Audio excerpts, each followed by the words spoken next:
Zone à faible émission. Pourquoi les métropoles marchent-elles sur des œufs dans l'application des ZFE? Une trentaine d'agglomérations supplémentaires doivent mettre en place à partir du 1er janvier des ZFE sur leur territoire pour limiter la circulation des véhicules polluants, mais il s'agira dans les faits de versions édulcorées.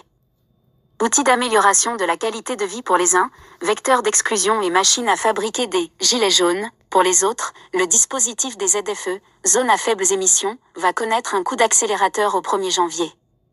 Alors qu'elle ne concerne actuellement que 12 grandes métropoles françaises, dont Paris, Lyon, Aix-Marseille-Provence, Nice ou encore Toulouse, ces zones, destinées à limiter la circulation des véhicules les plus polluants, seront déployées dans une trentaine d'agglomérations supplémentaires en 2025. Issus de la loi Climat et Résilience, les ZFE vont en effet concerner toutes les agglomérations de plus de 150 000 habitants, comme Lille, Bordeaux, Nantes, Rennes. Les véhicules qui ne pourront plus y circuler sont les non classés, en vignette CRITR, soit les voitures immatriculées avant 1997 et les utilitaires légers immatriculés avant le 30 septembre 1997.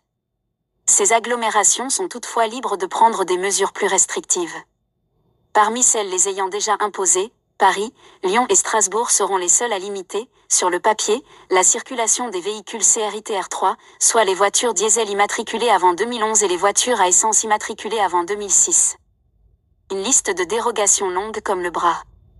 Dans les faits, cette montée en puissance des ZFE va s'accompagner de tout un tas d'aménagements et de dérogations qui vont limiter ces effets supposés, du moins dans un premier temps.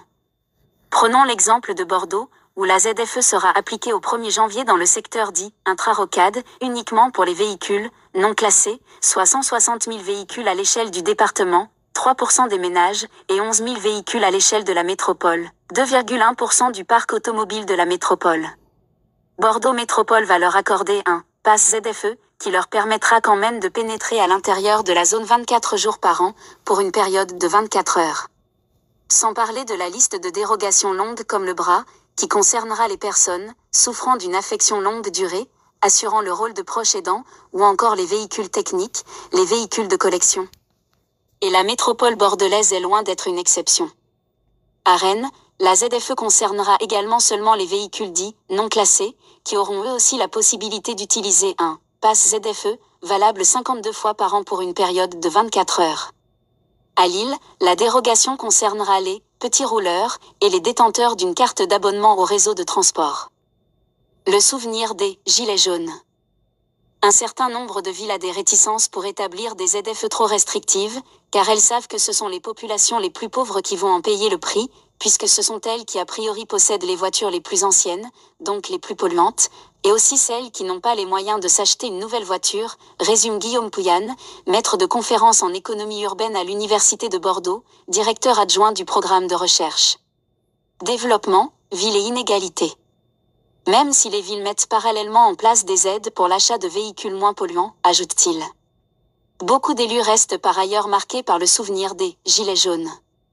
C'est encore frais, et on n'est pas très loin de ça avec les ZFE. On peut aussi ajouter l'angoisse d'un centre-ville moins fréquenté, avec des conséquences sur le commerce et l'économie locale d'une manière générale, poursuit l'économiste.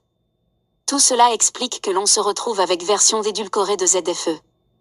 Des radars devraient arriver début 2026. Même les métropoles les plus avancées marchent sur des œufs.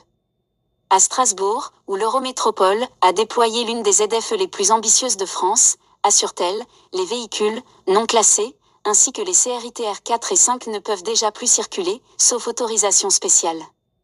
Mais la collectivité a finalement décidé d'accorder un sursis de 2 ans aux véhicules CRITR 3, jusqu'au 31 décembre 2026, au regard de la situation économique et sociale de nombreux ménages, de l'état du parc de véhicules encore en circulation, ainsi que de l'absence de moyens de contrôles automatisés pourtant promis par l'État.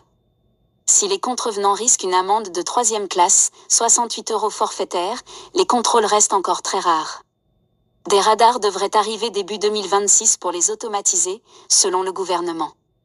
À Paris, les mêmes véhicules CRITR 3 seront sur le papier interdits de circuler à partir du 1er janvier, mais seront en réalité dispensés de contrôle pendant 1 an, a annoncé la métropole, regrettant le désengagement de l'État de ce dispositif. Ils bénéficieront de surcroît d'un pass 24 heures, pendant 24 jours pour circuler librement dans la ZFE, en plus des week-ends, soit 139 jours au total. À Lyon, l'exclusion des CRITR 3 concernera 46 800 véhicules, soit 11% du parc automobile particulier. Mais leurs propriétaires pourront aussi bénéficier d'une dérogation, petit rouleur, ouvrant droit à 52 jours de circulation par an dans la ZFE. Le luxe aujourd'hui est de pouvoir se passer de voiture.